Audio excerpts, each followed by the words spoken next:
কোনো রকম secret sauce ছাড়া আমি ইজিলি ঘরে থাকা শুধুমাত্র একটা সস দিয়ে এই মিক্সড ফ্রাইড রাইসটা করে থাকি, আর এটা খেতে এত মজার। এই ফ্রাইড রাইসটা খেতে কোনো রকমের কারি বা ভেজিটেবলের দরকার পড়ে না, শুধু শুধুই খেয়ে নেওয়া যায়। আর এটা খেতে রেস্টুরেন্টের চেয়ে কোনো অংশে কম না, বরঞ্চ আরো বেশি মজাদার হয়। রেসিপিটা নতুনদের অনেক উপকারে আসবে। রেসিপিটা যেন হারিয়ে না যায়, টাইমলাইনে একটা শেয়ার দিয়ে রাখবেন। তো প্রথমে এখানে আমি একটা কড়াইয়ের মধ্যে সোয়াবিন তেল দিয়ে দিয়েছি, 3 টেবিল চামচের মতো এখানে তেল দিয়েছি, আর 2টা ডিম আমি লবণ দিয়ে ফেটিয়ে নিয়েছি।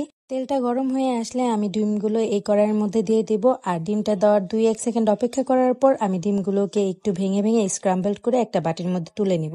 এখানে আমি ফ্রাইড রাইসে দেওয়ার জন্য গরুর মাংস, চিকেন আর সসেজ নিয়েছি। গরুর মাংসটা আগেই ম্যারিনেট করা ছিল, সয়া সস, আদা রসুনের পেস্ট আর লবণ দিয়ে এটা ম্যারিনেট করে রেখেছি। আর চিকেনটা আমার আগের দিনের বেঁচে যাওয়া চিকেন ফ্রাইটাকে ছোট ছোট করে কেটে নিয়েছি, আর সসেসটাকেও আমি কেটে নিয়েছি।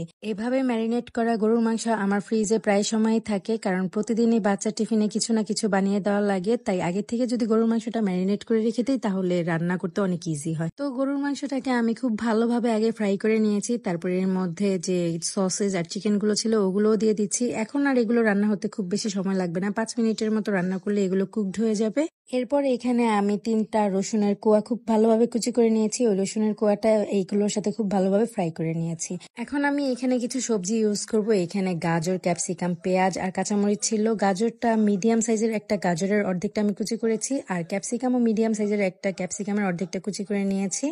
পেঁয়াজ একটা কুচি করে দিয়েছি, আর 3-4টা কাঁচামরিচ। এগুলো সবকিছু একসাথে হাই হিটে 2-3 মিনিটের মতো খুব ভালোভাবে লবণ দিয়ে ফ্রাই করে নেব।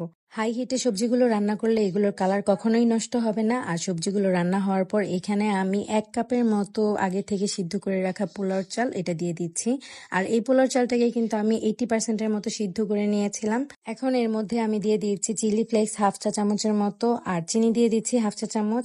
এখানে যে সসটা ব্যবহার করব এটা সবার ঘরেই কম বেশি থাকে, সয়া সস। এখানে আমি 2 চা চামচের মতো সয়া সস দিয়েছি, আর আগে থেকে যে ফ্রাই করে রাখা ডিমটা ছিল ওই ডিমটাও এখানে দিয়ে দিচ্ছি।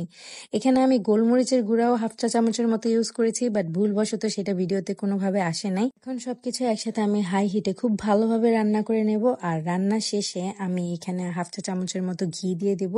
আর এই ঘিটা এখানে দিলে ফ্লেভার অনেক ভালো আসবে, যেহেতু রেস্টুরেন্টে বাটার ইউজ করে রান্নায়। আমি তো বাটার দিয়ে রান্না করিনি, আমি তেল দিয়ে রান্না করেছি পুরোটা। আপনাদের কাছে ঘি বা বাটার অয়েল যেটাই থাকবে আপনারা সেটাই দিয়ে দেবেন, তাহলেই দেখবেন রেস্টুরেন্টের মতো একটা ফ্লেভার আসবে। আপনারা চাইলে এখানে 1/2 চা চামচের মতো টেস্টিং সল্টও ব্যবহার করতে পারেন। তো ভিডিওটি আর বড় করছি না, দেখা হবে নতুন আরো একটি ভিডিও নিয়ে। Thanks for watching. আল্লাহ হাফেজ।